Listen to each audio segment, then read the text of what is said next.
We're just moments away from the start of Camp Alphaville, the smartest, the quirkiest, and we hope the nerdiest finance and economics conference in the world. Our first speaker today is a transhumanist and a candidate for the U.S. presidency in 2016. His name is Zoltan Istvan. Zoltan, welcome.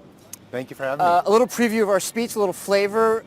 What exactly is transhumanism for people who may not have heard of it before?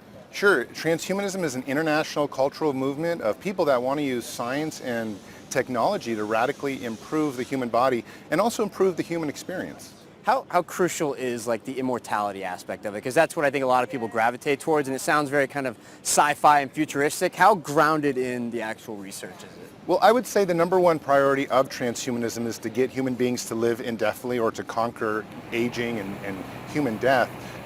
But the science is actually real. You know, they've had some studies that have already reversed aging in mice and stopped it. And I think we just need to apply that to humans. So potentially in 10, 20, 30 years, we might get very close to overcoming biological death. Okay, so talk about the actual movement itself. It started from very few. How many does it actually have now? And how do we know how popular it is?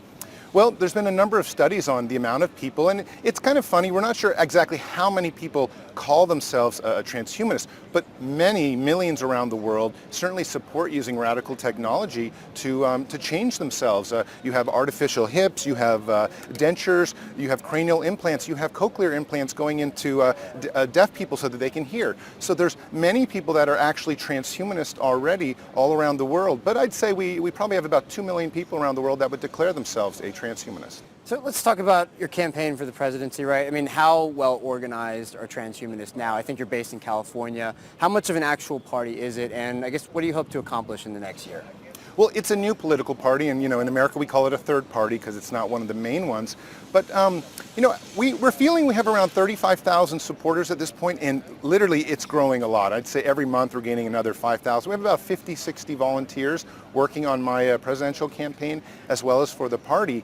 And so while we don't expect to win the election, of course, this year, we do hope to make a real impact on the national conversation. We're asking, you know, the public, what do you feel about designer babies? Or how do you feel about artificial intelligence and the military? Or what do you think about, you know, getting disabled people out of wheelchairs with exoskeleton suits? These are some very important questions that transhumanists and the Transhumanist Party is asking. So then the main part of your platform is to take money from other existing priorities now and sort of shift them towards science, research, development, that kind of thing. Is that accurate to say? Well, you know, America's been engaged in a number of kind of far-off wars, and we're spending literally trillions on some of those wars. So we want to pull back some of the money from far-off wars and put it directly into the science, put it directly into education, put it directly into medicine. The Transhumanist Party in my presidential campaign is concerned with the health of the average American citizen. So we want to put those resources into their own health so they can live longer and better. But you wouldn't advocate, for instance, taking money away from like safety net ideas and putting that into R&D, right? That's still necessary, especially given that the technology is still pretty far away.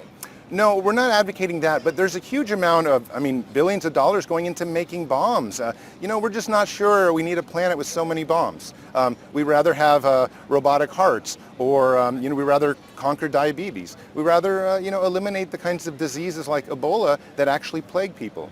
All right, well, we're looking forward to your speech, and you can get a lot more of what's going to happen today at Camp Alphaville on FT.com all throughout today and the rest of the week.